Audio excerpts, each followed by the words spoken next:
자, 목요일장 투자 알고리즘 출발하겠습니다. 오늘 옵션 만기일인데요. 오늘 정말 시장이 강하게 선방을 해주고 있습니다. 외국의 선물 매수 현재 1조 원 가량 들어오고 있는 가운데 어떤 섹터에 대한 전략이 가장 오늘 또 들어맞을지 JW 인베스트 곽유정 대표와 이야기 함께 나누겠습니다. 어서 오세요. 네, 안녕하세요. 네, 대표님 반갑습니다.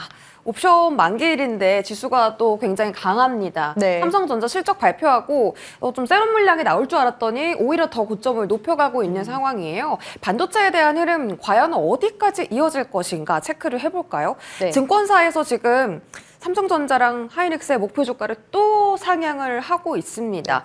그 지금 사실 상황이 원래는 물량을 만들고 나면 그거를 파는 그런 구조였는데 지금은 아예 계약을 받고 나서 물량을 만드는 구조로 좀 변모하고 있기 때문에 굉장히 2026년도에도 반도체 로드맵이 좋다, 전망이 굉장히 밝다라는 이야기가 또 쏟아지고 있잖아요. 네. 예, 삼성전자는 뭐 20만 원은 가뿐하게 넘어줄까요? 사실 지난 이제 연말 기점으로 해서 삼성전자의 목표 주가 눈높이가 계속해서 높아지고 있었습니다. 원래는 이제 삼성전자를 두고 16만 원대에서 17만 원대를 전망하는 증권사들이 많았었는데요. 일부 외국계 증권사 쪽에서 18만 원 쪽으로 이제 상향해서 잡더니 지금 연초 랠리가 나오자 잇따라서 지금 20만 원대 이상까지도 높여 잡는 곳들이 늘고 있습니다. 이런 징조는 저는 굉장히 긍정적이라고 보고 있고요.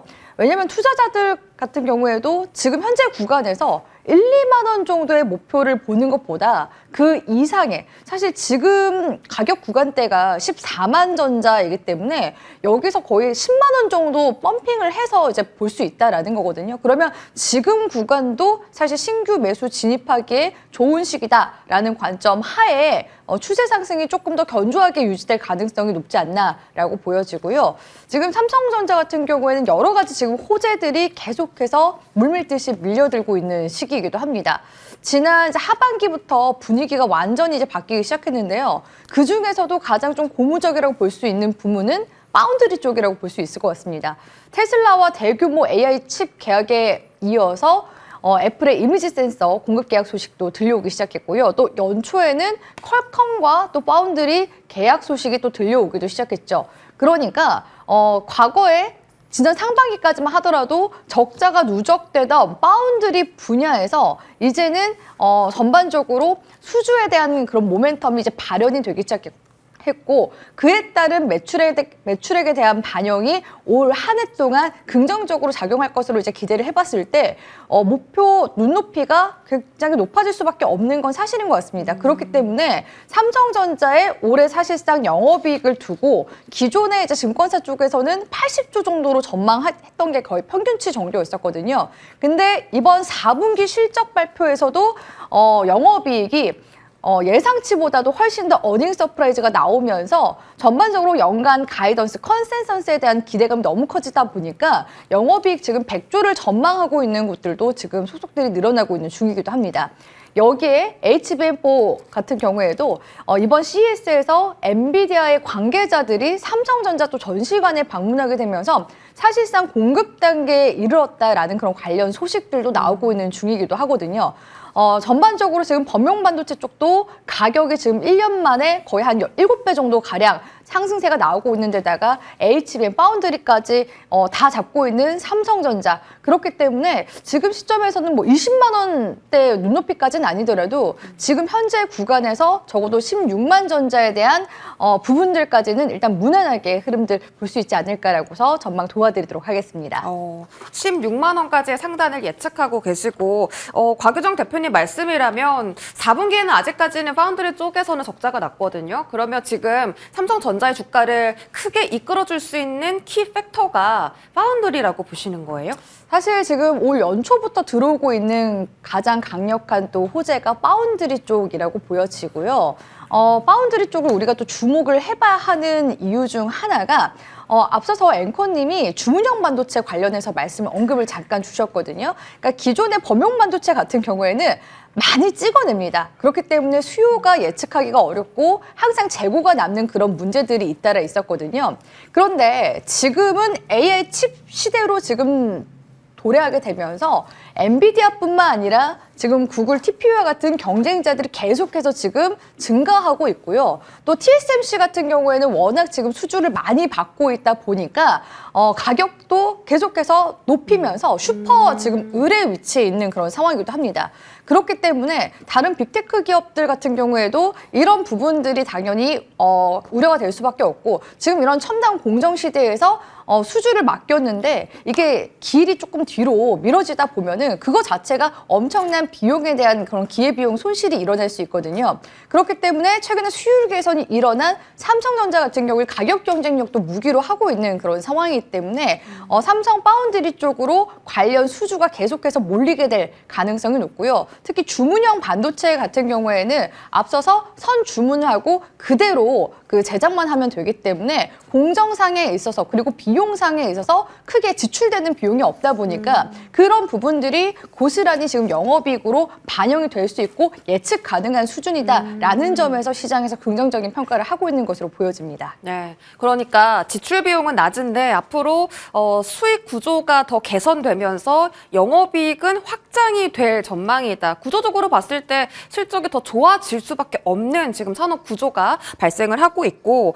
또 AI 수요가 높아지다 보니까 지금 TSMC에만 파운드리 의존을 기업들이 많이 하고 있는데 결국은 삼성전자로도 주문이 들어갈 거다라는 부분이 이제 삼성전자가 앞으로 가져갈 2026년도의 모멘텀이 아닐까, 이런 말씀을 해주셨습니다. 삼성전자가 자 16만 원까지 상단을 높여잡아 주셨는데 하이닉스는 어떨지 더 궁금해요. 오히려 오늘 삼성전자의 잠정 실적이 나오고 나서 기대감이 높아진 적이 하이닉스거든요. 얼마나 하이닉스는 또 좋을까, 이런 심리입니다. 하이닉스는 어떻게 보십니까?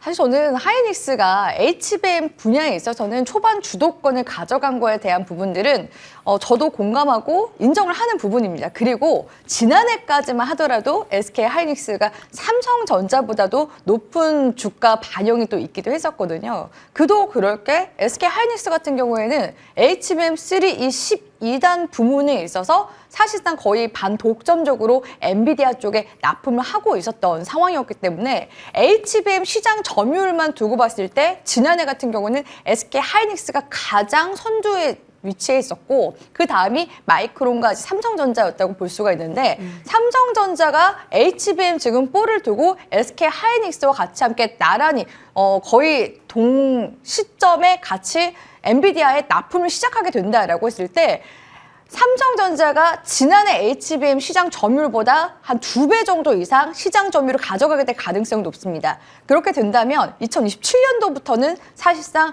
SK 하이닉스와 삼성전자가 양강 구도 체제로 가게 될 가능성이 높거든요. 그 길목에 있는 시기가 2026년도라고 이제 보게 된다면 사실 매력도 구간에서 봤을 때는 SK 하이닉스가 삼성전자에 상대적으로 밀리게 될 가능성도 높다고 보고 있습니다.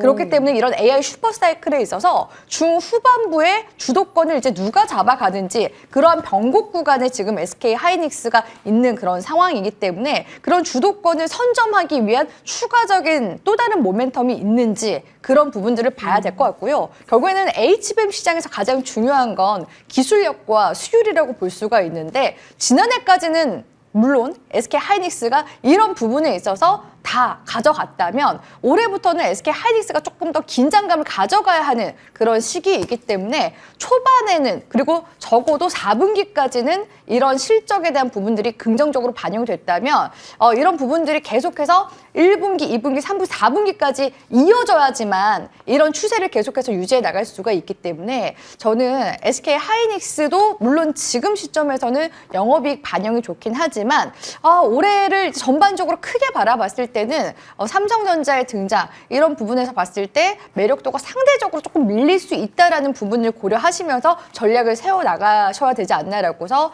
생각하고 있습니다. 네, 어쩌면 길게 봤을 때 하이닉스가 삼성전자보다 조금은 약할 수도 있겠다라는 전망을 짚어주셨고요. 성장률에 대한 부분들 저희 그 각 부문별로 지속적인 체크를 해봐야 될 것 같습니다.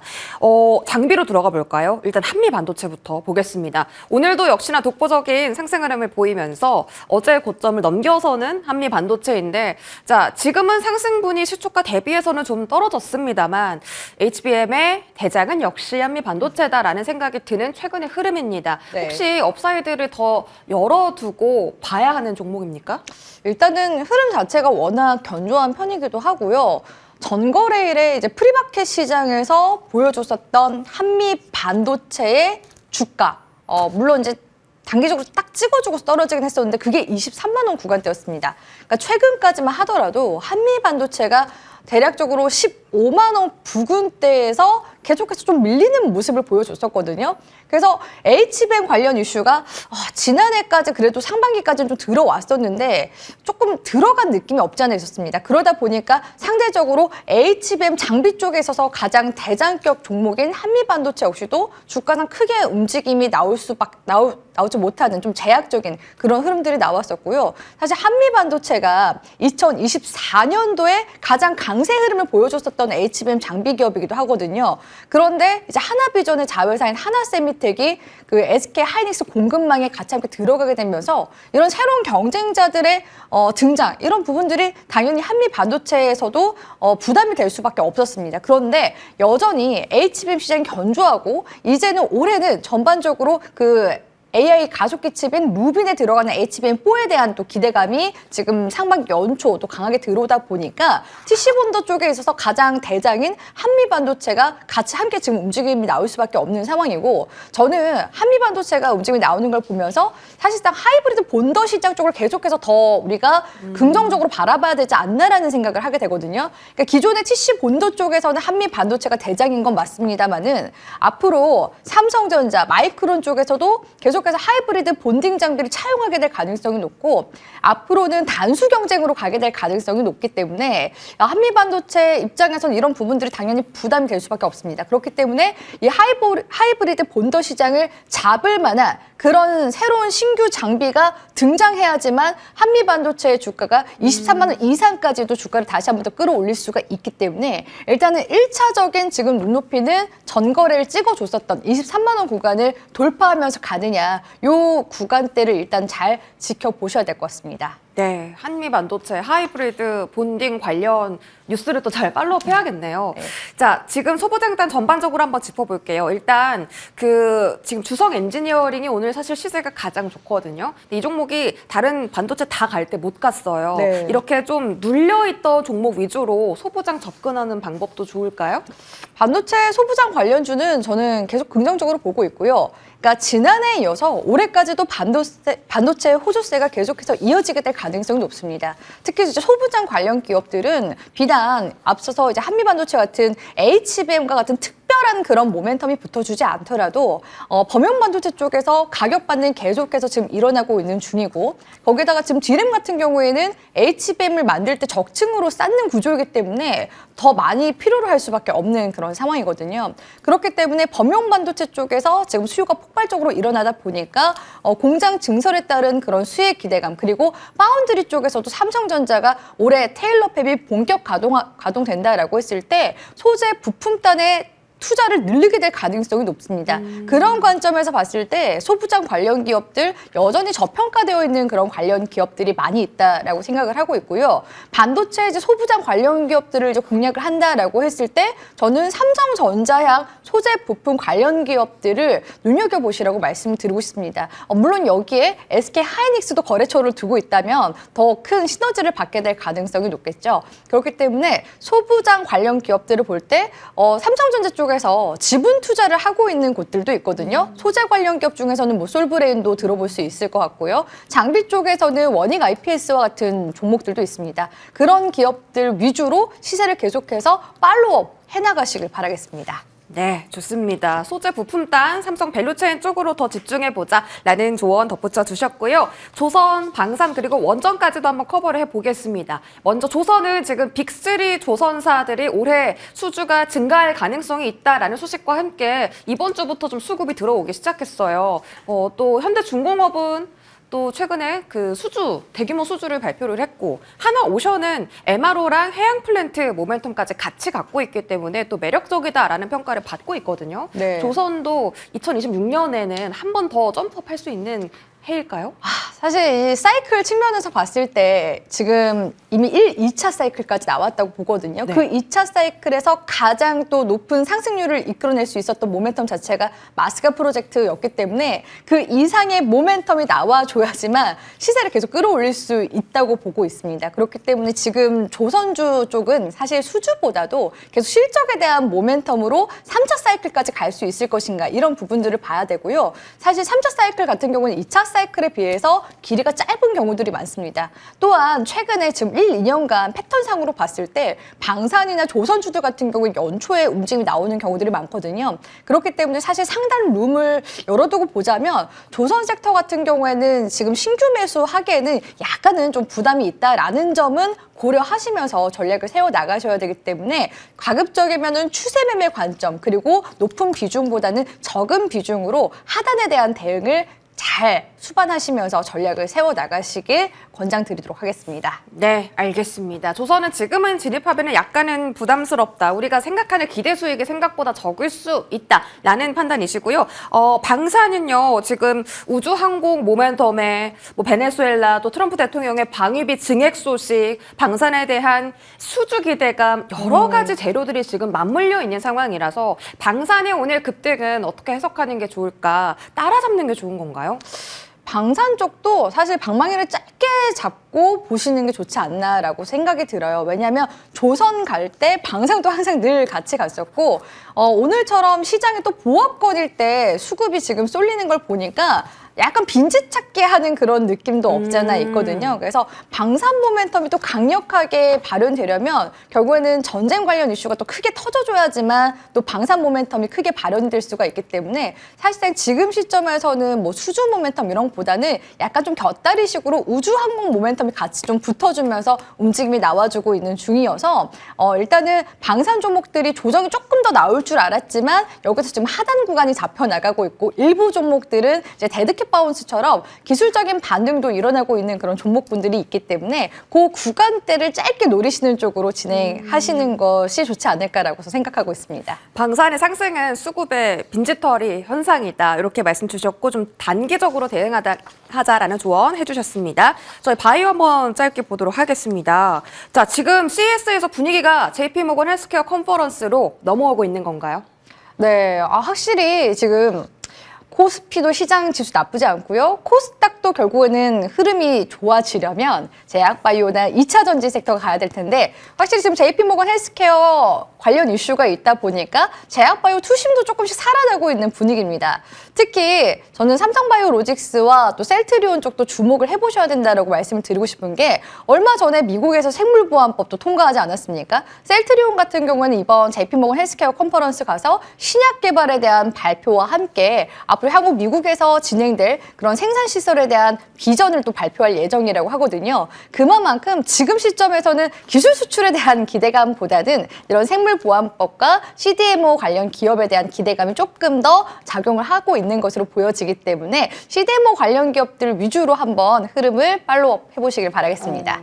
대표적으로 뭐 셀트리온 최근에 또 강했으니까 그런 부분도 CDMO 모멘텀 가지고 있다라는 점 확인해 드리고요. 마지막 통신 장비까지 빠르게 짧게 볼게요, 대표님. 네. 통신 장비 어떤가요? 통신 장비 지금 시점에서는 긍정적입니다. 사실 AI 인프라 투자라고 했을 때 최근에 뭐 전선 관련주 그리고 이제 작년 재작년에는 건설 관련 종목들이 많이 튀었었거든요. 그런데 사실 데이터 송수신에서 가장 중요한 거는 이 혈관 역할을 하는 통신 장비 쪽입니다. 그렇기 때문에 지난 이제 연말 기점으로 해서 엔비디아도 노키아 쪽에 대규모 투자를 하겠다라는 관련 소식들이 나오기도 했었고요. 미국에서 주파수 경매에 대한 이야기들도 나오기 시작했죠. 그렇기 때문에 사실 이제 RFAICC도 괜찮고 대한광통신도 괜찮고 우리 투자자분들 입장에서는 두 기업 중에서 어떤 거를 공략을 해야 될까 고민하시는 분들도 계실 것 같습니다. 특히 약간 그 기술적으로 봤을 때 대장격으로 올라가고 있는 거는 RFHIC이기도 하거든요. 근데 무선 주파수 쪽은 RHIC가 맞는데